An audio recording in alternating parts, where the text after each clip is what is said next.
I was starting to lose hope at that point of if I was ever gonna find a real career. I didn't really know how I was going to support my family.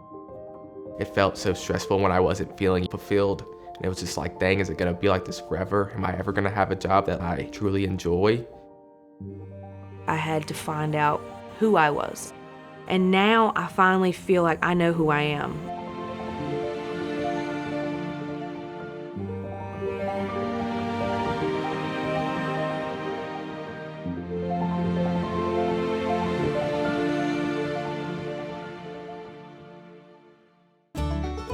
We are in Alton, Virginia, the middle of nowhere, I'd like to say. I'm from here, my whole family is, and I just moved back here as of May this year. My grandpa actually put me in vocal lessons when I was 6, and that really helped me blossom. My mom sings, my aunt sings, my little cousins are guitar drummers. Ross loves music, he loves dancing, so we're a whole act. You're just having fun, and you're making memories with your family, and Whatever craziness I'm going through, whether it be stress or grief or anything like that, I can put that emotion into a song, and it is like my grounding wire.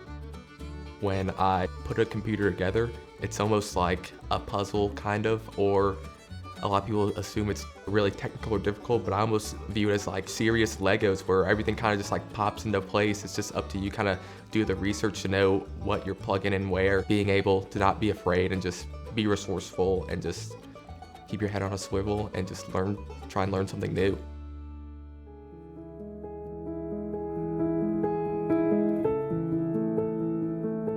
I didn't grow up like poor, but I grew up in an environment where, you know, there wasn't a whole lot of extra money to do things. And I seen my parents struggle with that. And I didn't want that to be the same story for me. I went into the military, actually, they sent me to California.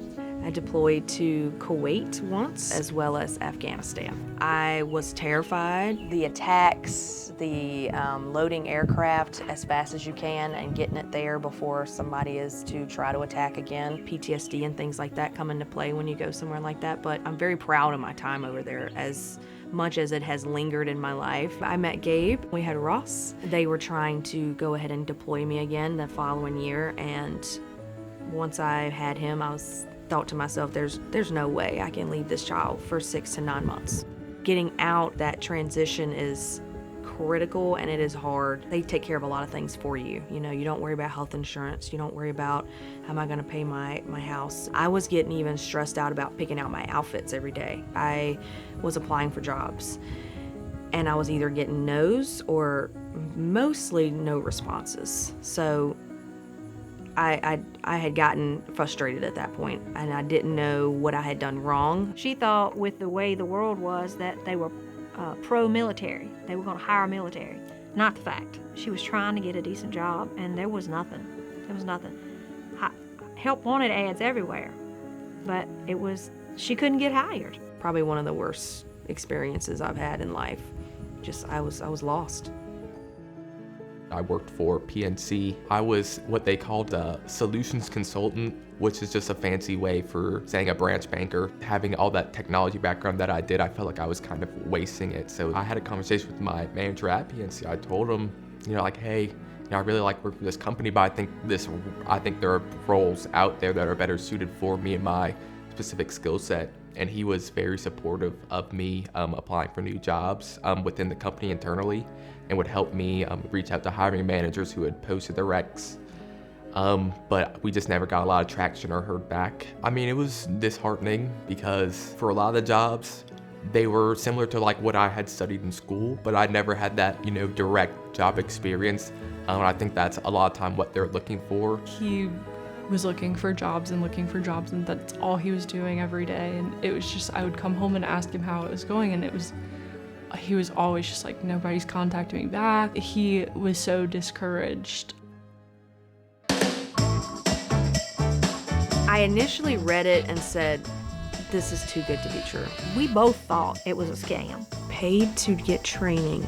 There's no way. There's no way this is real. At the time, I was applying to a lot of jobs, so You just fire them off and you don't necessarily expect to hear anything back. When I got the call back from them, it was my little shining light. It's like, okay, I think I might have an opportunity. And he was like, this company reached back out to me. I'm gonna do it. It can go somewhere. We see value in you, and we know with our help you can be something, greater than you already are. Made me feel good that they recognize that in me.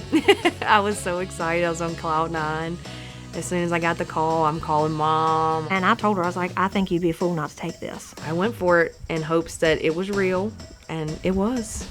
Hello, fly chick coming through. Nice to meet It was 12 weeks. Let me tell you, it was intense. It was all online, which was great, so I could work from home, and it was 5 other people, and everybody in the team also didn't have technology background. So we all were kind of just learning this new thing together. The first month was, not too bad, and then month 2 kind of came in, and the timelines got shorter and the scopes got larger, and I didn't know technology like that and working with a system that can do so much. So the first month I had a lot of identity crisis, and the instructors and the people there they were amazing to work with, and I don't say that lightly. All that knowledge is being transferred to me, and it was just empowering knowing they trust me to do my job well, and people are looking to me and they'll say, Holden, you've heard what we do now. What can we improve upon? What do you see? They're looking for me as the expert to guide them. It was crazy to see how far I came from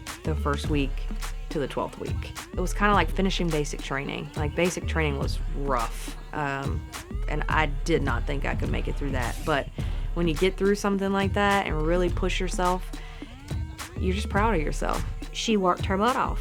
Lo and behold, she landed a decent job. She was the first one out of the group that graduated that got their first job. And it was an incredible opportunity for her. And I know she's grateful. I know I'm grateful.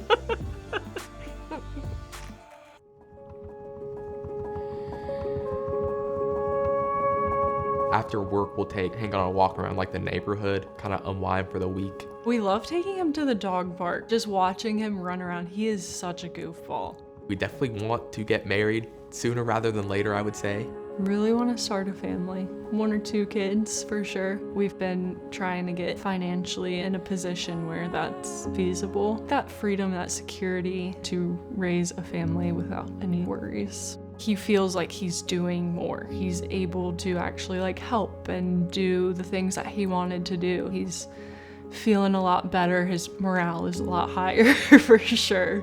I dreamed of having a job where I was excited to get up and go to it. Sounds cliche, but I feel like I made it.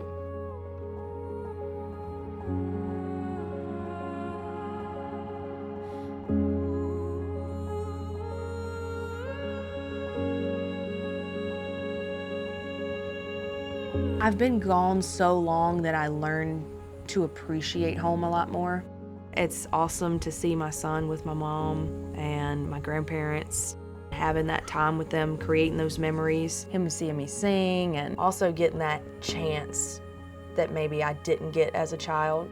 I want him to dream big. I want him to not think that it's unachievable. She has struggled, but she's handled it well.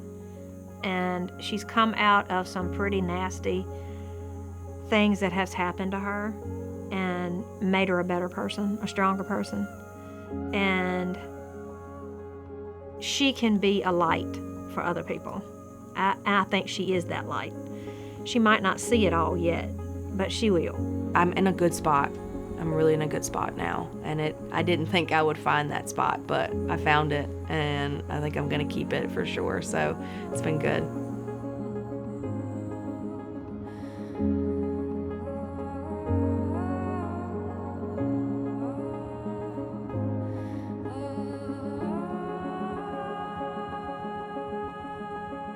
She has gone out into the world where nobody else has from here, and she has a different perspective. And that gives her a voice, I think. Not just a speaking voice, but a singing voice that makes a difference. When she sings, she makes a difference. I love to hear her sing.